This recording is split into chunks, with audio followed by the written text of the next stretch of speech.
What's going on, everyone? Welcome to the Landlord Show. I'm your host, Tim Harstead. I'm the owner of Chicago Style Management. We have experience managing a ton of C and D class properties in the Chicagoland area for our investors, for our clients. And I'm here to help you start your journey and be successful on your journey in real estate investing. So here's what we want to talk about today. It is February 3rd. It's a month into 2025, and I wanted to touch base with the new laws in 2025 and sort of what we're seeing the effect of them and how we're seeing them take place. So the first law is going to be the flood disclosure that the state of Illinois came up with. It is super simple. If you are using the car lease, or if you have a realtor writing your lease, it is already in the lease. So you're good to go. You just have to fill it out. But I want to talk about the nuances of what a flood is, what a flood isn't, and what has to be disclosed and what doesn't. So there are two variations of this law. And the first of this law, the variation, is going to be talking about if you are in a FEMA flood zone. So if you have a rental in Illinois in a FEMA flood zone, you must disclose that you are in a flood zone to all of your tenants, and you must disclose any flooding that you had in the last 10 years. Now, here's some caveats. The flooding can be in the basement. Flooding could be in the parking lot, in the yard. Anywhere that flooding has occurred, you must tell the tenant because they are renting those spaces. It's a common parking lot, and they're renting that space and it floods, and you don't disclose that, and they find out that you knew, they have the right to end their lease.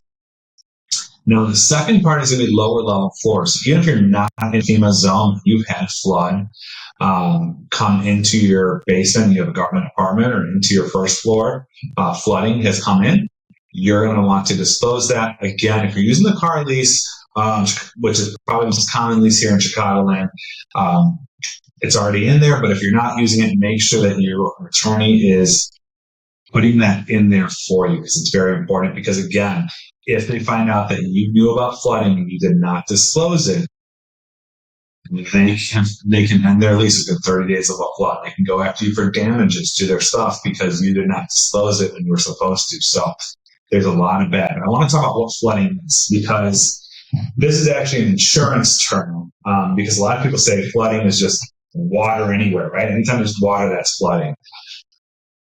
When the case of the law, in the case of insurance, in the case of a lot of other things, the word flooding means water from a natural cause. This means that if a pipe bursts and water spills all over the place and ruins the entire property, that is not flooding. This also means that, any kind of radiator leak, any kind of leak, and in general, anything that the other tenant, showered and water dripped down because they got all over the floor, all those things do not count because it's not naturally occurring. What's naturally occurring is sewer and water backup when the rain happens in Chicago and you're hooked up to the sewer system and water comes up through the system because it's overloaded with rainwater, or if the yard gets flooded when rainwater happens, there's some divots in the yard. If the parking lot, if you have a common area parking lot, and it gets flooded because you don't have it paved properly or you don't have it tilted properly, all those things you're going to want to disclose to the tenants. But things like plumbing leaks, things like that are not going to be related to a flood and don't have to be disclosed. Now, you have to go back 10 years. So if you know about it, right, that is the same law. It's the same way we talk about lead-based paint, all that stuff. If you know about it, you have to disclose. It does not mean that if you bought the property last year and the old owner did not tell you about it, that it's your duty to find out.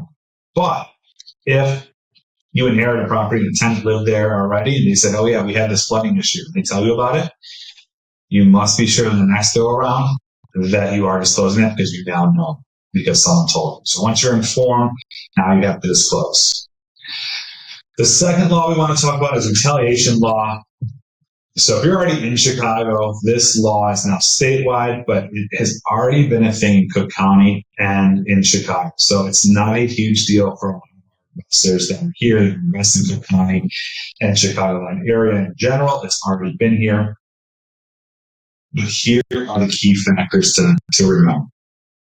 Number one is that if a tenant puts in repair requests, calls the city for violations, does anything that is within their right to do, and you go and non-renew or raise their rent, you need to be able to prove why you did that and why there's normal business practices and not related to them putting in repair requests, not related to them calling the city on you, all of those things. The weird part about this law is that it puts the burden of proof on the landlord, on the person defending, where every other law puts the burden to prove that the person defending did it. This puts the burden on you as a landlord to say, hey, we did not do this because of this. And here's a few tips for this, right? One is if you have multiple properties, you need to use the same formula and the same standard for all of them. So you might say, all right, we're going to see what market rent is, and then we are going to multiply that by X, divided by Y. Here at Chicago Style Management, we have a process where we count up the late times that they were late. We count up the times they were late over 30 days. We take a look at the properties and inside the unit and make sure that they are keeping it clean. And it's a checklist. So we have photo evidence that, hey, we did the inspection for renewal on this date, and the property looked like in order, the property was not kept clean.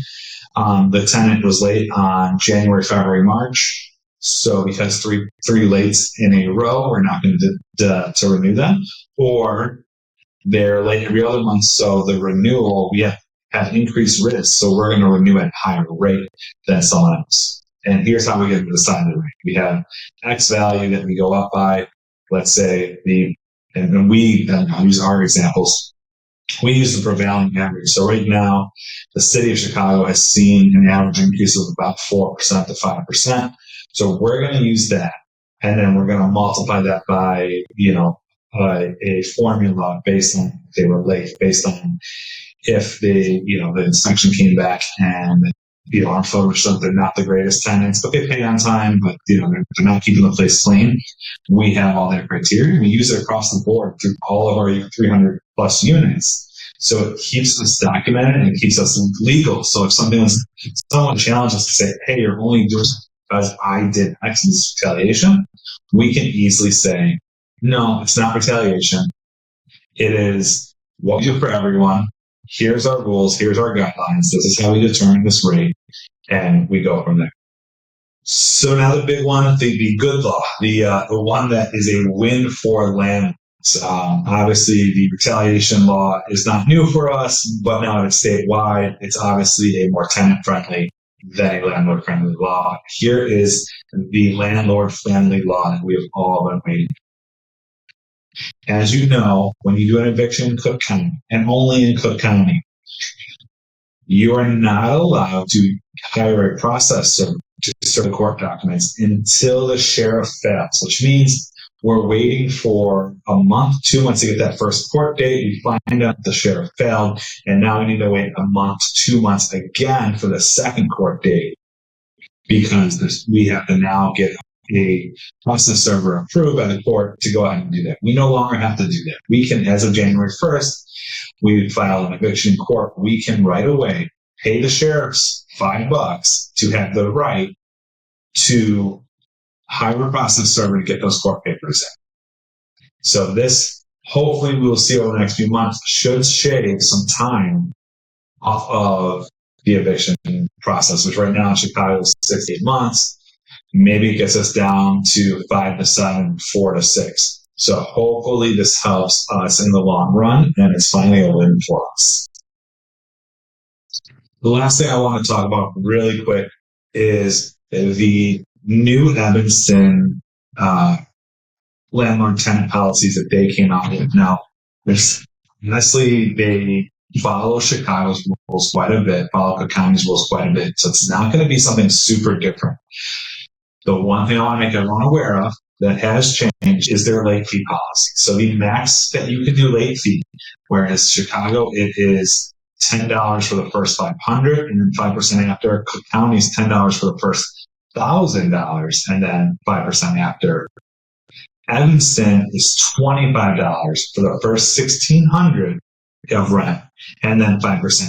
So a little bit different. Make sure you're updating your late fees policies. Make sure you are updating into the system and on the new leases. and you have everything ready to go, because this could cause major issues if not taken care of, and if you're charging the wrong late fees. And even though you go to do an eviction on a tenant, they can prove that you are not following the laws and you're charging for late fees. Could make it a lot harder to get them out. So update your late fees, and we will talk soon. This is just a quick update. This is a reminder for all of you guys that I am not an attorney, and I'm definitely not your attorney. We are a property management company. We work with a lot of attorneys, and this is just how we are dealing with the things that are happening in 2025 in Illinois and in Cook County. But please consult your attorneys before taking any of this as advice. This is not advice. I'm just coming to you with the facts of what has presided and what has happened over the last few months, and the new laws, and what we're seeing here in practice. So have a good one, and come back next time. We'll keep talking more about real estate and how to make your portfolio as profitable and as painless as possible. Thanks, guys. We'll talk soon.